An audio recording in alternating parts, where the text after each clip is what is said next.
Assalamualaikum warahmatullahi wabarakatuh dan salam sejahtera, salam dan bahagia Bapak Ibu Guru di seluruh Indonesia. Kali ini saya akan memaparkan koneksi antar materi, kesimpulan dan refleksi pemikiran Ki Hajar Dewantara. Pendidikan guru penggerak yang tengah diikuti kali ini memberi banyak sekali pelajaran, pengajaran, pembaharuan, pengertian, bahkan perubahan. Dimulai dari lebih memahami konsep pembelajaran yang digaungkan oleh Bapak Pendidikan Nasional kita, Ki Hajar Dewantara, hingga mantap memaknai peran guru dalam kegiatan belajar mengajar, baik di dalam kelas maupun di luar kelas. Menjadi seorang guru selayaknya pekerjaan yang menyenangkan dan harus disenangi. Apakah Bapak Ibu guru telah melaksanakannya?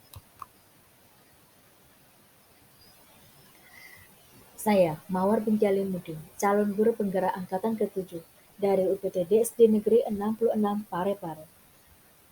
Anak didik kita adalah penerus tahta dalam perubahan dunia, maka mereka akan mengembangkan dan mewarnai negeri kita dengan potensi, minat dan bakat yang mereka miliki.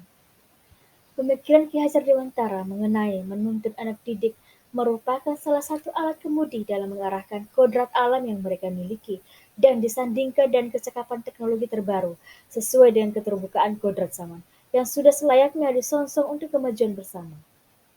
Selain dari beberapa hal itu, kemudi lainnya adalah slogan apik yang dipatri dalam bahasa trilogi pendidikan yang menjadi alasan guru berdiri dan menghambakan dirinya kepada anak didik.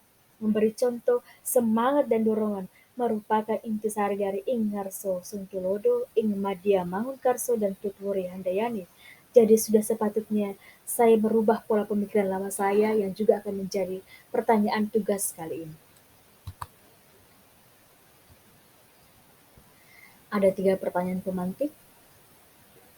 Apa yang Anda percaya tentang murid dan pembelajaran di kelas sebelum Anda mempelajari modul ini? 2. Apa yang berubah dari pemikiran atau perilaku Anda setelah mempelajari modul ini? Dan ketiga, apa yang dapat segera Anda terapkan lebih baik agar kelas Anda mencerminkan pemikiran Ki Hajar Dewantara?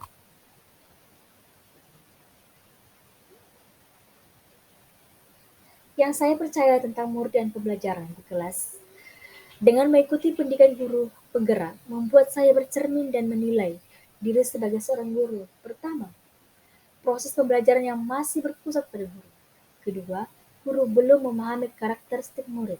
Ketiga, guru lebih mengutamakan ketercapaian pengetahuan kognitif. Keempat, guru masih merancang dan melaksanakan pembelajaran sesuai dengan keinginannya. Dan kelima, guru masih memberikan hukuman sebagai efek jerah kepada murid yang tidak melaksanakan tugasnya sesuai dengan keinginan guru.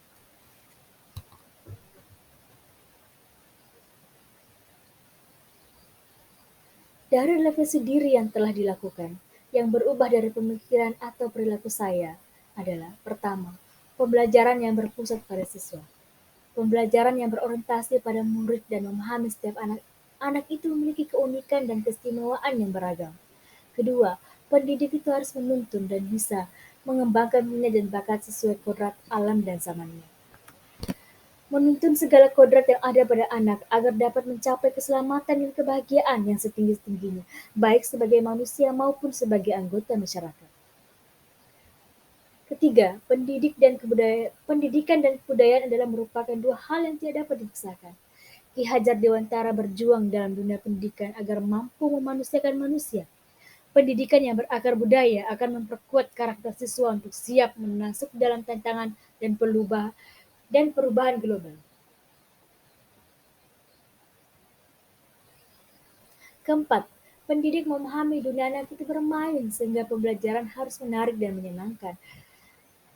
Dan kelima, pendidik sebagai pamong dapat memberikan tuntunan agar anak dapat menemukan kemerdekaannya dalam belajar dengan tidak memberikan hukuman yang tidak mendidik.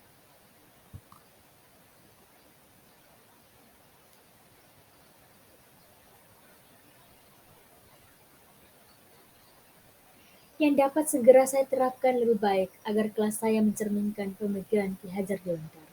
Pertama, merancang pembelajaran yang interaktif, menyenangkan, sehingga dalam proses pembelajaran melibatkan anak secara langsung, bebas dari segala ikatan, dengan suci hati mendekati anak, tidak untuk meminta suatu hak, namun untuk berhamba pada sang anak. Kedua, menerapkan pembelajaran berbasis kearifan sosial budaya lokal, budaya Tabe dan 3S, Sipaka Tahu, Sipaka Lebih, dan Sipaka Ingat.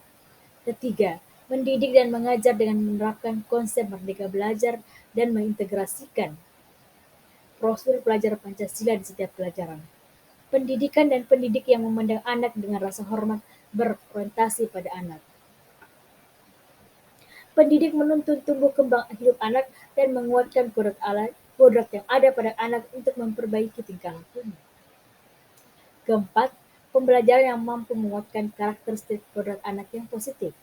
Dan kelima, berpegang teguh pada teologi pendidikan Ingarsa Sang Tulada menggambarkan situasi di mana seorang pendidik bukan hanya sebagai seorang yang berjalan di depan, tapi juga harus menjadi teladan bagi semua orang yang mengikutinya.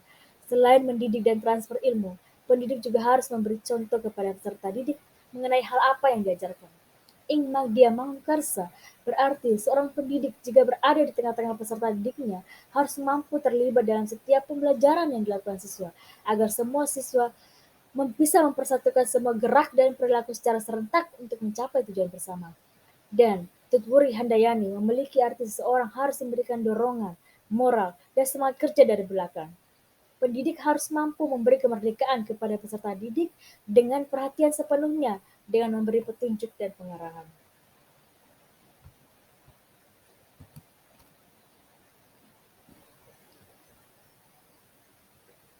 Dari ketiga pertanyaan pemantik tadi, saya mendapatkan kesimpulan bahwa pendidikan adalah menuntun anak sesuai dengan kodrat alam dan kodrat zamani. Kedua, pendidikan bukan hanya ilmu akademik saja, namun perlu perubahan dan ada pula perubahan tingkah laku sehingga terbitanya budi pekerti. Kesempurnaan budi pekerti membawa anak kepada kebijaksanaan dan pendidikan sejatinya adalah menghamba pada sang anak dalam konteks yang positif. Demikianlah pemaparan materi saya kali ini. Lebih dan kurangnya mohon dimaafkan. Terima kasih. Assalamualaikum warahmatullahi wabarakatuh.